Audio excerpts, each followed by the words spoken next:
안녕하십니까. 한반도 안보전략연구원 일본 동남아실장 박성황입니다. 오늘은 지난 유튜브에 의해서 올림픽 이후에 북한과 일본이 여러 가지 교섭을 할 예정입니다. 그때 어떤 문제가 대두가 되고 또 올림픽 이후에 바로 일본은 올림픽을 대비해서 해왔던 그동안의 일본의 국정 운영과 올림픽 이후의 국정 운영은 완전히 다를 겁니다.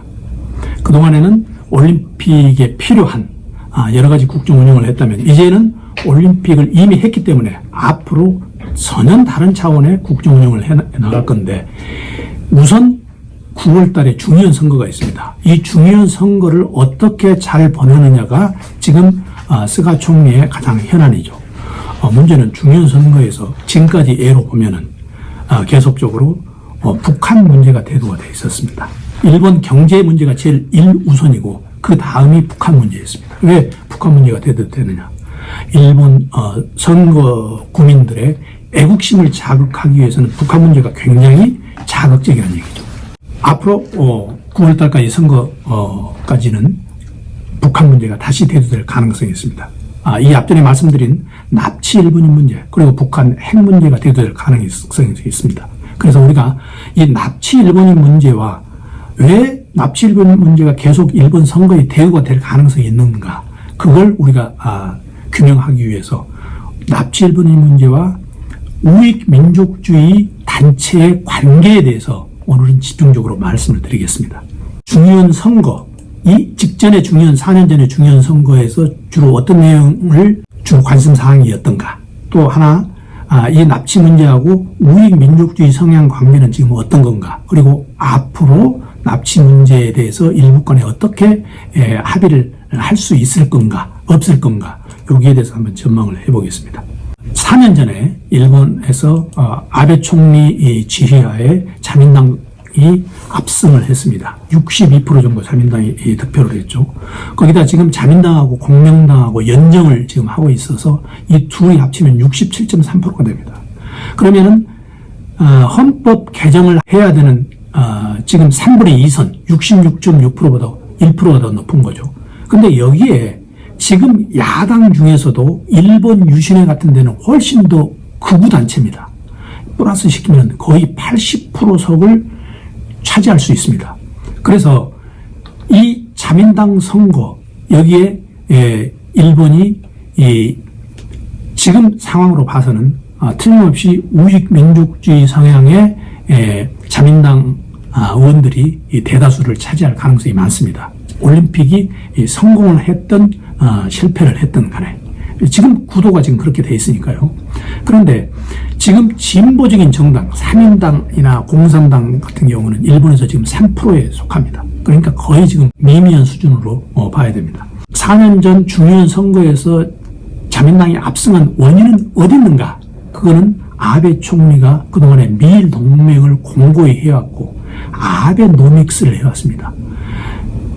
잃어버린 20년, 그리고 동일본 대지진에서 실망한 일본 사람들한테 희망을 주기 위해서 올림픽을 계속적으로 선전해왔고, 지금 올림픽이 여러 가지 코로나의 여러 가지 악조건 속에서도 올림픽을 끝까지 일본이 개최한 이유가 바로 거기에 있죠.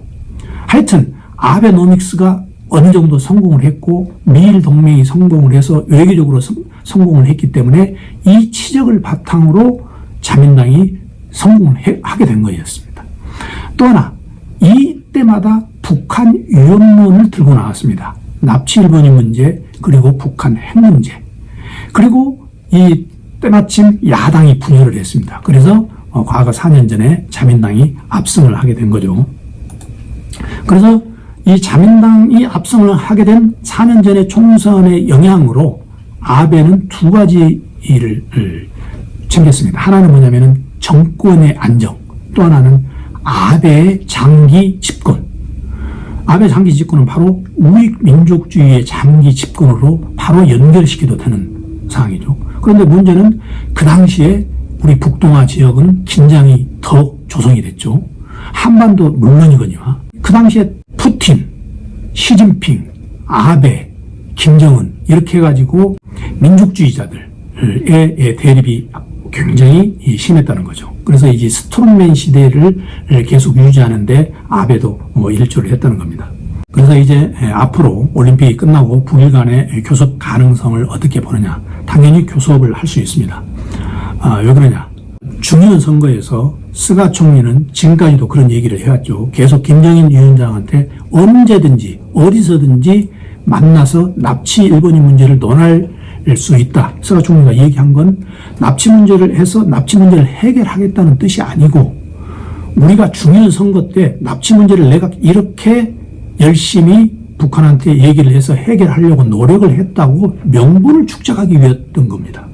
그래서 아마 올림픽이 끝나면 바로 일본에서는 비선 라인을 통해서 북한한테 만나자고 할 겁니다. 그게 성공을 하든 안 하든 관계없이 중요한 선거에서 우리 지금 자민당은 이렇게 납치 문제를 위해서 열심히 해결하려고 노력을 한다는 그런 자세를 보이는 것에 만족한다는 거죠.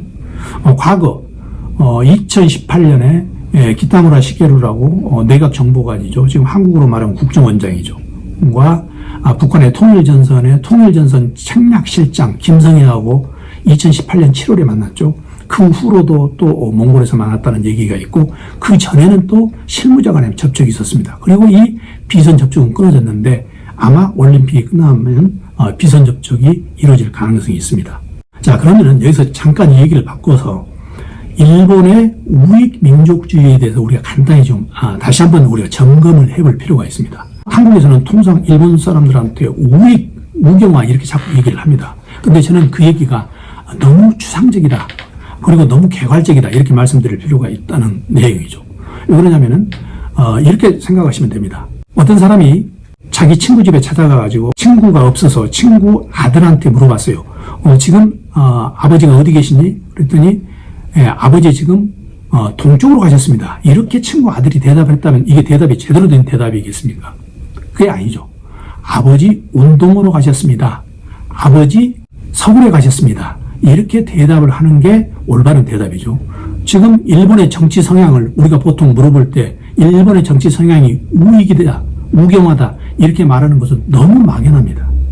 이건 아버지 동쪽에 가셨다고 얘기하는 것과 진배가 없다는 얘기죠. 그래서 저는 우리가 여기서 일본의 정치 성향을 얘기할 때 보다 좀 구체적으로 우익 민족주의라는 용어를 우리가 여기서 사용할 필요가 있다고 해서 제가 여러분들한테 우익 민족주의라는 말씀을 자주 드립니다. 왜 그러냐면은 우익이란 말 속에는 민족주의라는 말도 포함되어 있고 반사회주의라는 말도 포함되어 있고 보수주의라는 말이 포괄적으로 포함되어 있기 때문에 일본의 정치 성향을 정확히 꼬집어서 말할 수가 없다는 거죠.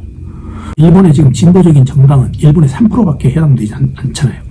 일본은 대부분 다 우익인데, 그리고 지금 일본한테 우익으로 간다는 것은 미국의 정치 성향을 우익이라고 이렇게 얘기하는 거하고 똑같은 얘기입니다. 일본은 우익보다도 지금 민족주의, 우익 성향의 민족주의가 강한 이런 나라라고 해서 우리가 우익 민족주의라고 얘기를 해야 된다는 얘기입니다. 북한에서는 어떤 얘기를 하냐면은 남북 일본인 문제를 할 때 군대 위안부 문제도 자꾸 북한에서 지금 얘기를 꺼내는 거죠. 비교를 해서. 그래서 이제 일본이 지금 어느 정도 폐쇄적인 민족주의에 들어가 있는지 그걸 잠깐 여러분들한테 말씀드리면은 최근에 어떤 사건이 있었냐면은 일본 학술회의 사건이 있습니다.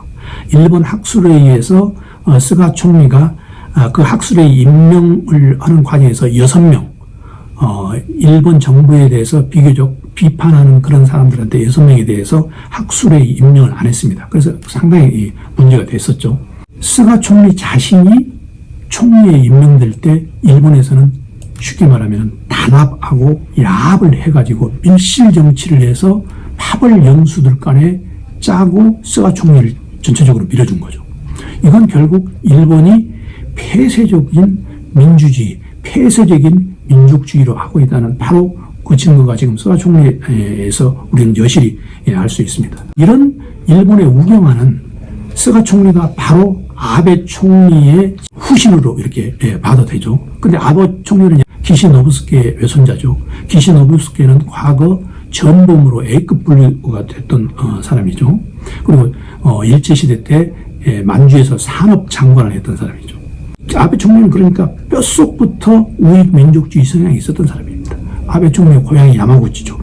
야마구치현이 그런 우익 민족주의의 발상주의였고, 이런 아베 총리는 처음에 정치에 등단할 때부터 아베 총리는 민족주의 성향의 단체에 가입했고, 계속적으로 아베 총리 주위에 있는 그런 우익 민족주의 성향의 단체들 사이에서 아베 총리가 정치적 세력을 키운 거죠. 아베 총리가 우익 민족주의 성향을 하는 건 뭐 그렇다 치더라도 도대체 한반도에서 대해서 어떤 입장을 취하고 있는가, 이거는 우리가 좀 살펴볼 필요가 있습니다. 그래서 저는 제 논문에서 어떤 걸 한번 조사를 했냐면은 도대체 아베 총리가 한국에 대해서 어떤 인식을 가지고 있는가, 이걸 우리가 측정해보는 그 평가 기준으로 한일 단독 정상회담 개최 숫자를 제가 한번 조사를 해봤습니다. 그리고 2000년 이후에 8명 정도의 총리가 있는데, 이 8명의 총리 중에서 단독 회담을 개최한 사람이 도대체 몇 번 정도, 재임 기간에 대비해서 어느 정도 되는가 제가 조사를 해봤더니, 아베 총리는 105개월의 재임 기간 중에 3번을 했습니다. 고이즈미 총리는 66개월의 재임 기간 중에 8회를 했습니다. 모리 요시로는 13개월에 3회를 했습니다. 어느 총리보다도 아베 총리가 재임 기간 대비 한일 단독 정상회담 기재수가 적다는 얘기죠. 우리는 여기서 아베 총리의 개인적인 한반도 가치관을 우리가 어느 정도는 알 수 있다고 보여집니다. 아베 총리가 이 한반도, 한국에 뿐만 아니고 북한에 대해서 어떤 인식을 가지고 있는가, 그거는 아까 말씀드렸던 아베 총리가 납치 일본인 가족회와 연대해가지고 이 납치 문제를 해결하기보다는 오래 부상시켜서 일본의 외교 패러다임을 바꾸고 모든 국제사회에서 일본의 어떤 이미지를 바꾸는데 굉장히 이용했다는 걸 제가 말씀드리고, 또 하나는 평양선언을 아베가 기본적으로 반대했습니다. 고이즈미 총리와 일본 외무성은 어떻게든지 평양선언을 해가지고 일북 수교 교섭을 하려는 그런 입장이었고, 아베 총리는 납치 일본인 문제를 계기로 될 수 있도록 평양선언을 이행하지 않겠다는 그런 방향으로 나가는 이런 일본 내에 두 그룹들이 있었다는 얘기죠. 그래서 이 납치 일본인 문제를 계속적으로 쟁점화 시키면 시킬수록 일본은 손해날 게 없다, 이런 판단을 우익 민족주의 세력들이 한 겁니다. 아베 총리가 두 번에 거쳐서 총리를 했죠. 한 번은 2006년에 한 번 하다가 장염으로 그만뒀고, 2012년 12월에 다시 이제 시작했는데, 바로 2013년에 아베 총리는 납치 문제 대책본부를 설치했습니다. 여기에서 아베 총리가 한 얘기가 있습니다. 납치 문제가 해결되지 않는 한 일북 국교 정상화는 없다. 그래서 그 방침으로 계속적으로 총리가 그런 방침을 세웠으니까 당연히 그렇게 나을 수밖에 없죠. 자, 그래서 여기서 우리가 잠깐 아베 총리의 우익 민족주의 세력이 어느 정도 일본 정계에서 지위를 가지고 있는가를 잠깐 우리가 살펴볼 필요가 있습니다. 여러분들, 지금도 아베 총리는 가슴에다 파란 휘장을 차고 있습니다. 이 파란 휘장 지금 사진에 보이시죠? 스가 총리, 지금 총리죠. 파란 휘장을 차고 있습니다. 그리고 지금 갓도 관방장관이죠. 그러니까 일본의 가장 핵심 멤버들, 이 3명이 여기다 전부 다 파란 위장을 차고 있습니다. 이 파란 위장이 뭡니까?